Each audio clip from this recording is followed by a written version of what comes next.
Welcome back to Investing Talk Podcast. Today, The Learner, we're focusing our exploration just for you on Delta Airlines. You shared some really interesting information, and our aim is really to unpack it, understand the core insights, and sort of cut through the noise. And we have a collection of their recent reports here. Things like the financial results for the March quarter of 2025, plus some, detailed analysis. Our goal, I think, is to pull out the crucial bits, understand where Delta stands right now, and give you a clear picture of what's happening. Okay, let's get straight to their recent financial performance then. First quarter of 2025, Delta reported $14 billion in operating revenue. Operating income was $569 million. Pre-tax income, $320 million. But interestingly, profitable, yes, but that operating income was flat compared to last year. What does that tell you right off the bat? Well, that stability, despite the revenue being there, it suggests maybe cost pressures have ticked up a bit. Or perhaps there's been a shift in, where the revenue is actually coming from. Figuring that out could be pretty key to assessing their future profitability. hmm And looking closer at those numbers, their net income was $240 million. That gives a diluted earnings per share of $0.37 for the quarter. They also generated a strong $2.4 billion in operating cash flow and, importantly, paid down $531 million in debt. It seems like they're actively managing things. Very much so.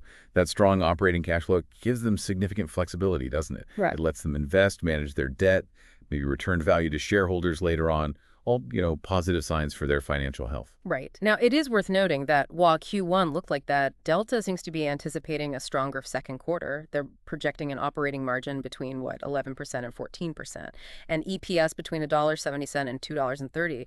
That definitely points to a potential uptick. What might be fueling that optimism? A big factor seems to be how Delta's responding strategically to the economic uncertainty we're seeing. They've announced plans to reduce their capacity growth later in 2025. It's a deliberate move, really, to align their flight availability with demand, keep costs in check, manage capital spending carefully. Seems key. That sounds like a smart move, especially if the economic landscape gets a bit bumpy.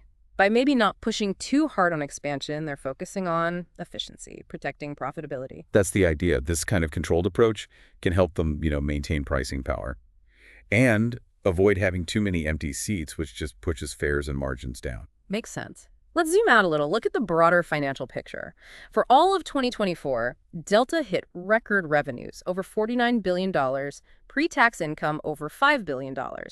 And looking ahead, this year, 2025, their EPS guidance is above $7.35, free cash flow expected over $4 billion. Those are pretty substantial numbers.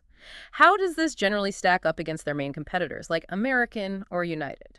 Well, when you look at Delta next to American and United, one thing that kind of stands out is Delta's strong emphasis on operational smoothness and keeping customers happy. They've got top marks from J.D. Power, Cirium, named North America's most on-time airline last year. That suggests a really solid brand reputation. And in this industry, that reliability can be a big edge. Customer loyalty, maybe even some pricing power. Yeah, that makes a lot of sense. A better experience definitely builds loyalty, but are there potential challenges, any headwinds these reports point to? Oh, definitely.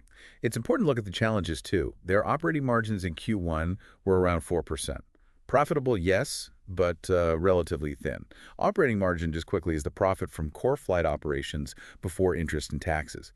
And that thin margin reflects the huge fixed costs airlines have, plus ongoing inflation, especially fuel. Fuel cost them about $2.39 billion just in that quarter. Wow. Fuel costs are always a massive factor, aren't they? And those tighter margins could make them a bit more vulnerable if fuel spikes again, or if travel demand drops unexpectedly. That's a very valid point. And the company also carries a significant amount of debt, around $15.8 billion. Now, their strong cash flow seems to make it manageable for now, but it is a risk factor, especially if the economy weakens. Okay, so generating lots of cash, good, but also a big debt load to handle, a balancing act. Now, how do they actually make all that money? Is it mainly just selling tickets? Not entirely, no. Delta's built up pretty strong revenue streams beyond just the ticket price. Their loyalty program, SkyMiles, that's huge. And various ancillary services contribute a lot, too. Things like baggage fees, seat selection, food and drink on board. Plus, their partnerships with international airlines help expand their global reach. It's interesting they're not just relying on the traditional model. I also saw something about diversifying. Wheels up for private jets and a stake in that Monroe energy refinery. That doesn't seem typical for an airline. It's quite interesting, actually. These ventures could potentially provide some stability outside the usual airline cycle. Wheels Up taps into a different travel segment, and the refinery stake, well, that could offer some sort of hedge against fuel cost volatility, Yeah. which, as we said, is a major expense. Okay, turning to how the market sees Delta. Their price-to-earnings ratio is around 6.79. That seems kind of low compared to the wider industry average. What could be behind that? Hmm, a lower PE could mean a couple of things. Maybe the market thinks the stock's undervalued right now. Or it could just reflect some investor caution about the airline industry's future, given the economy. Their debt-to-equity ratio, comparing debt to ownership, is around 1.11. That suggests moderate leverage. Not excessively high, but not low either. So the market might be a bit hesitant despite the profits and positive projections. Now, back to Q1 revenue for 2025, it saw a 3.3% increase year over year, hitting that $14 billion mark we mentioned. And their reported EPS of 46 cents actually beat analysts' expectations, though it was slightly below their own initial guidance. A bit of a mixed signal there. It really does highlight how tricky forecasting can be in this industry. Beating analyst forecasts is generally good news, but missing their own internal targets suggests maybe some unforeseen things popped up during the quarter. Got it. And despite some of those economic worries hitting domestic travel, it seems like international travel, premium services, loyalty revenue, those are holding up well for Delta. They're also clearly focused on costs, trimming fleet additions, retiring older planes faster to save on maintenance. Sounds prudent. It really does. Shows they're being proactive about managing costs in a, well, constantly changing environment.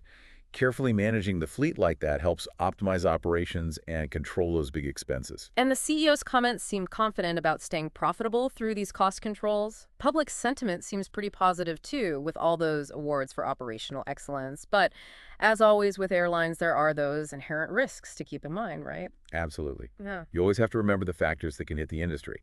Potential spikes in fuel prices, obviously, economic downturns hurting travel demand, regulatory changes too, especially around environmental impact. Those are always lurking. So let's try to bring it all together for you, the learner. It looks like Delta Airlines is navigating a pretty complex economic scene. They seem focused on staying profitable, making strategic tweaks to capacity.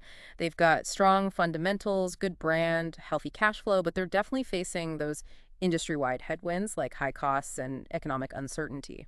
And those contrasting signals, we talked about solid profits now, but being cautious with growth, it paints an interesting picture. It really suggests Delta's prioritizing stability and efficiency right now, maybe bracing for potential bumps in the road. Yeah, what stands out is how proactive they seem on cost management and having those different ways to make money beyond tickets. That could be a good buffer.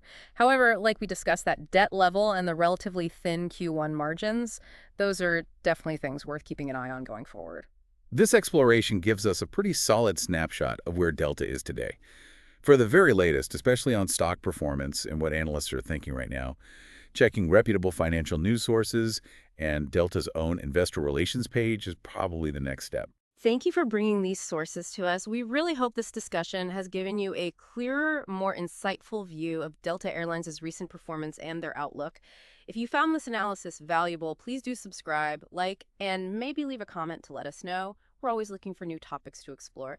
And maybe here's a final thought to chew on. With Delta's strategic focus on premium services and international routes, how might that position them differently long-term compared to competitors, maybe more heavily focused on the domestic market? Something to think about.